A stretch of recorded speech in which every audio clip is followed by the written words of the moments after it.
Imagine two people living in the same city, same area, same rent, same opportunities. The first person earns almost $100,000 a year. When you enter his apartment, you see a huge TV on the wall, expensive furniture, shelves full of gadgets, and clothes filling every corner. Many things are still unused. Boxes are unopened. A spare room has turned into a storage room. But when this person checks his bank balance, his heart beats faster. He is only 1 or 2 missed paychecks away from serious trouble. Now imagine the second person. He earns just around $50,000 a year. His apartment looks simple, clean, organized, calm. 1 couch, 1 TV, only the kitchen tools he actually uses. His spare room is a real bedroom, not a warehouse. When he checks his bank account, he feels peace. He has saved more than 1 year of expenses and invests 20% of every salary. Same city, half the income, but almost 10 times more financial security. This is not a story about salary. This is a story about the secret relationship between stuff and money. Most people think, if I earn more, I'll be safe. But the truth is, if your lifestyle grows with your income, you will never feel rich. The first person is not careless. He doesn't gamble. He doesn't drink too much. The second person learned something powerful. Owning less does not mean living worse. It means living intentionally. And intentional living creates financial freedom. Let me introduce you to a powerful idea that will change how you see money forever. Everything you own costs money twice. The first cost is obvious, the price you paid in the shop. But the second cost is hidden. Storage, maintenance, mental stress, and opportunity cost. That treadmill in your house needs space. Space costs rent. That unused gym machine is silently stealing hundreds of dollars every year. That car needs fuel, insurance, repairs, cleaning. Even when you don't use it, your stuff is not free. It is charging you every single month. There's also a mental cost. Every item needs attention. Cleaning, organizing, worrying, fixing, replacing. Studies show clutter increases stress hormones in your brain. Your house might look full, but your mind becomes tired. And then there is the biggest hidden cost, opportunity cost. The money you spent on unnecessary things could have been invested. That $10,000 gadget could become $30,000 in the future.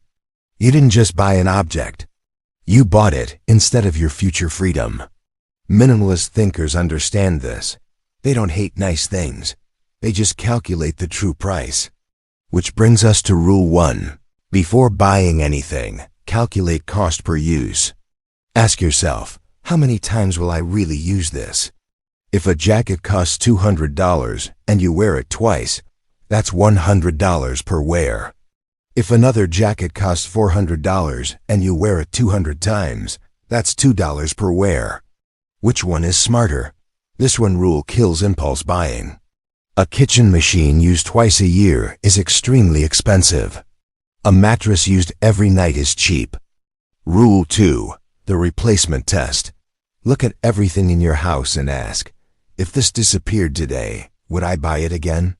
Be honest, would you buy that old blender? Would you buy those clothes you never wear? Would you buy that unused decoration? Most answers will be no. Those items exist only because of habit, not purpose. They take space. They take time. They take peace. When you remove them, something amazing happens. Your house feels lighter. Your mind feels calmer. Your decisions feel easier. Minimalism is not about emptiness. It's about keeping only what serves your life today. This is how people with lower income build more security than high earners, not by earning more, but by wasting less. And this leads us to the next powerful idea. There is one mistake that destroys wealth silently. Upgrading things out of boredom. Your phone works, but a new model comes out. Your TV works, but the new one is bigger. Your car runs fine, but the neighbor bought a better one. These upgrades feel like progress. In reality, they are wealth destruction. Minimalist thinkers follow a simple rule. If it still works, don't replace it. Boredom is not a reason. Marketing is not a reason. Jealousy is not a reason. Only real failure is a reason. Over a lifetime, unnecessary upgrades cost people hundreds of thousands of dollars. Rule 4. Make spending hard and saving easy. Remove saved cards from shopping apps. Delete shopping apps. Wait 24 hours before buying anything non-essential. But make saving automatic. Money should go to investments before you even touch it. Willpower fails. Systems succeed. Rule 5. Count your possessions. How many shirts do you own? How many shoes? How many kitchen tools? Most people are shocked by the number. Once you know you have 40 shirts, buying another feels different. It becomes a choice, not a habit. Rule 6. Rent before you buy. Most hobbies die quickly. People buy gym equipment and stop exercising. They buy cameras and stop taking photos. They buy instruments and stop playing music. Rent first. Borrow first. Test before buying. This saves thousands of dollars and years of regret.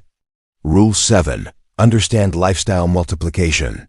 One big purchase creates many small ones. A boat needs storage, fuel, insurance, repairs. A gym needs mirrors, tools, flooring. A pool needs chemicals, cleaning, furniture. One thing becomes 10 expenses.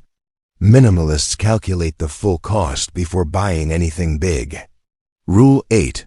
Define enough. Decide in advance. What house is enough? What car is enough? What lifestyle is enough? Without enough, you will chase forever. With enough, extra income becomes freedom. Rule 9. Measure wealth by options, not objects. Can you quit a bad job? Can you take time off? Can you help your family? Can you move cities? Can you start a business? That is real wealth, not cars, not gadgets, not clothes. Freedom is wealth. Rule 10. Declutter continuously, not once a year. Every month, every week. Small removal prevents big mess. Minimalism is not about suffering. It's about choosing peace over pressure. The person earning less but saving more is not lucky. He is intentional. The other person is not foolish. He is unconscious. Both lives are available to you. You don't need a higher salary first. You need a clearer mindset first. Spend less than you earn. Own fewer things. Invest the difference. Less stuff equals more freedom. Less stress equals more peace. Less spending equals more power. So the real question is not, how much do you earn? The real question is, do you control your money, or does your lifestyle control you?